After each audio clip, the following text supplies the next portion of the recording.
नमस्ते भारत। मैं हूं कृष्णाकांत तिवारी। क्या आपने कभी ऐसे सन्नाटे को सुना है जो कानों के पर्दे फाड़ दे?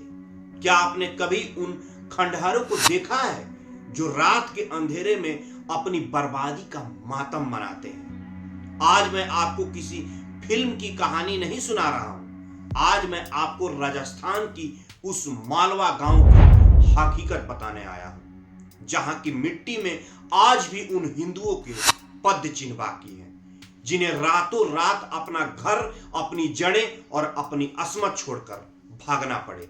यह कहानी है उस डर की जिसने एक हंसते खेलते हिंदू समाज को तिल तिल कर खत्म कर दिया हो। और आज जब मैं यहां खड़ा हूं तो मेरा कलेजा फटता है यह देखकर कि देश की सेकुलर सुरमा, कुंभकर्णी, नेता, परनेता और सेकुलर लोग इस कहानी को सुनने के बाद, देखने के बाद आज भी नींद से सो रहे हैं। मित्रों, कल्पना कीजिए, एक शाम आप अपने आंगन में बैठे हैं, दिया जल रहा है या मोमबत्तियां जल रही है और अचानक बाहर से एक ऐसी भीड़ की आवाज आती है जो आपके धर्म, आपकी बहन बेटियां और आपकी जान के दुश्मन बन चुकी है। क्यों? क्योंकि आप उनके लिए काफिर हैं। मालवा गांव में यही हुआ है। एक एक करके हिंदू का घर खाली होने लगे। क्यों? क्योंकि उन्हें डराया गया, उन्हें धमकाया गया और उन्हें मजबूर किया गया कि या तो ये अपनी पहचान छोड़ दें या फिर यह जमीन। उन गलियों में जहां कभी जय श्री राम और हर हर महादेव के साथ शंख की ध्वनि गूंजती थी, वहां अब सिर्फ डर का साया है या तो किसी और मजहबी के नारे। बुजुर्गों की आंखों में वो खौफ आज भी देखा जा सकता है जब वे बताते हैं कि कैसे उन्होंने अपने पुरखों की जमीन को मिट्टी के मोल बेचकर अपनी जान बचाई हो। तो चलिए मैं आपको एक घर की कहानी सुनाता हूं। मैं वहां गया और इसके बाद वो कहानी ऐसा है जो आपको एक सिहरन पैदा कर देगा। मैं उनका वीडियो या फोटो या उनकी आवाजें तो नहीं सुना सकता, क्योंकि उनका कहनाम है कि यदि ये आवाज, ये मेरा फोटो या वीडियो वो मजहबी लोग देखेंगे तो कल ही मुझे आकर मार देंगे। कहानी चलिए सुनाता हूं। एक ऐसा घर जिसके दरवाजे आज भी दिन के उजाले में बंद रहते हैं। यहाँ की हिंदू लड़कियां, हाँ भाई सुन रहे हो सही ना, हिंदू लड़कियां, हमारे अपने भारत की बेटियां, जिसे यही सेकुलर लोग आज भी बेटी बचाओ बेटी पढ़ाओ का नारा देते हैं। आज इस गांव की गलियों में अकेले निकलने से थर थर कांपती है आज की हिंदू लड़कियां जो मालवा गांव की है। क्यों? क्योंकि बाहर खड़े विशेष समुदाय के कुछ भेड़ियों की नजर उनके शरीर को नोचती है, फब्तियां कसी जाती है, दुपट्टे खींचे जाते हैं और जब घर वाले विरोध करते हैं तो उन्हें घर के अंदर घुसकर मारने की धमकियां दी जाती है। एक मां ने मुझसे रोते हुए कहा था कि बेटा, हम अपनी बेटी को स्कूल नहीं भेजते हैं क्योंकि हमें नहीं पता है कि वह शाम को सही सलामत अपने घर लौटेगी या नहीं। क्या यही है वो आजादी जिसका ढिंडोरा पीटा जाता है?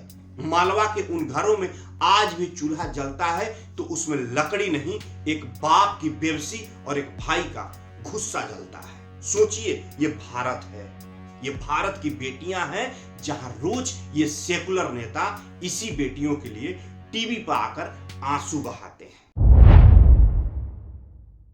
अब इन नेताओं की भी बात कर लेते हैं जो दिल्ली और लखनऊ के वातानुकूलित कमरों में बैठकर संविधान और भाईचारे का प्रवचन देते हैं। संजय सिंह नाम तो सुने ही होंगे आप, तो हर बात में संविधान का गला पकड़कर रोने लगते हैं, राज्यसभा में ऐसे दहाड़ते हैं जैसे इनको लोग शेर कहते हैं। लेकिन क्या मालवा की उन बेटियों के लिए आपके संविधान में कोई पन्ना नहीं है जिस पर आप बोल सकते हैं? क्या वहां मानवाधिकार का हनन नहीं हो रहा है? आपकी आवाज तब क्यों नहीं निकलती जब हिंदू अपने ही जमीन पर शरणार्थी बन जाता है? और हमारे अखिलेश यानी टोट्टी भैया, आपकी समाजवादी राजनीति में समाज का मतलब सिर्फ एक विशेष वोट बैंक क्यों रह गया है? जब हिंदुओं का पलायन होता है तो क्या आपका लैपटॉप और आपका विकास का एजेंडा पंचर हो जाता है? आप जैसे नेताओं की चुप्पी ही उन दंगाइयों का हौसला बढ़ाती है। और रही बात रावण की, जो खुद एक दलितों का मसीहा कहता है, रावण मालवा में पलायन करने वाले में हमारे दलित भाई बड़ी संख्या में है, वहां कोई ब्राह्मण राजपूत नहीं है। तब आपका नीला गमछा और आपका जय भीम का नारा कहां मर जाता है? क्या उन दलित की बहन बेटियां आपकी नहीं थी? सिर्फ उत्तर प्रदेश की बहन बेटियां आपकी बहन बेटियां होती है, वो भी सिर्फ दलित, जहां रील बनाना हो, जहां दीवारें फांद कर घूमना हो, तुरंत आप पहुंच जाएंगे। सिर्फ इसलिए चुप रह गए क्योंकि सामने अपराधी आपका पसंदीदा वोट बैंक का था। उत्तर प्रदेश में भी यही हालत होती है, जहां एक दलित लड़की को कोई फलाने आदमी यानी अलग मजहबी वाला चुन चुन कर मारता है, तो यही रावण चुप हो जाता है, यही संजय सिंह चुप हो जाएगा, यही अखिलेश यादव चुप हो जाएंगे। लेकिन जैसे ही अपराधी का नाम यदि पता चलता है कि उसके अंदर तिवारी सरनेम लगा हुआ है, कोई राजपूत का सरनेम लगा हुआ है, या कोई बनिया का सरनेम लगा हुआ है, ये सारे दीवार फांद कर उस घर तक पहुंच जाते हैं, सिर्फ इसलिए कि रील बनाना है। बनाओ बेशर्मो, बनाओ रील तुम लोग। लानत है ऐसी राजनीति पर जो अपने की लाशों पर सेकुलरिज्म का महल खड़ा करता हो। और मैं आप लोगों को बता देता हूं कि मालवा का यह घाव सिर्फ एक गांव का घाव नहीं है, यह आने वाले भविष्य की एक चेतावनी है। अगर आज हमने मालवा की उन बेटियों की चीख नहीं सुनी, तो याद रखिएगा कल यह आग आपके दरवाजे तक भी आएगी। यह सेकुलर नेता तो अपनी सुरक्षा में Z+ सिक्योरिटी लेकर घूमेंगे, लेकिन मरना आपको और हमें पड़ेगा, क्योंकि इनकी बेटी, इनका बेटा जाके विदेश में पढ़ता है। आने वाले समय में इनके पास इतना पैसा रहेगा कि ये वहीं पे शिफ्ट हो जाएंगे। जाति के नाम पे यहाँ पे ब्राह्मणवाद के, मुर्देबाद के नारे लगाए जाएंगे। लेकिन जब जय भीम की नारा जब जहां पे आएगी, वहां पे सब चुप हो जाएंगे। हमें पूछना होगा कि आखिर कब तक हिंदू अपने ही देश में काफिर करार दिया जाएगा? कब तक हमें अपनी कुल देवी की पूजा करने के लिए पुलिस का पहरा चाहिए होगा? कब तक हमें अपने ही देश में भगवा गमछा ओढ़कर जाने के लिए मनाही होगी? कब तक? मालवा गांव की वो गलियां आज भी न्याय मांग रही है। उन हिंदुओं की सिसकियां आज भी हवाओं में तैर रही है। यह वीडियो सिर्फ जानकारी के लिए नहीं है, यह एक तमाचा है उन सिस्टम पर जो नपुंसक बनकर तमाशा देख रहा है।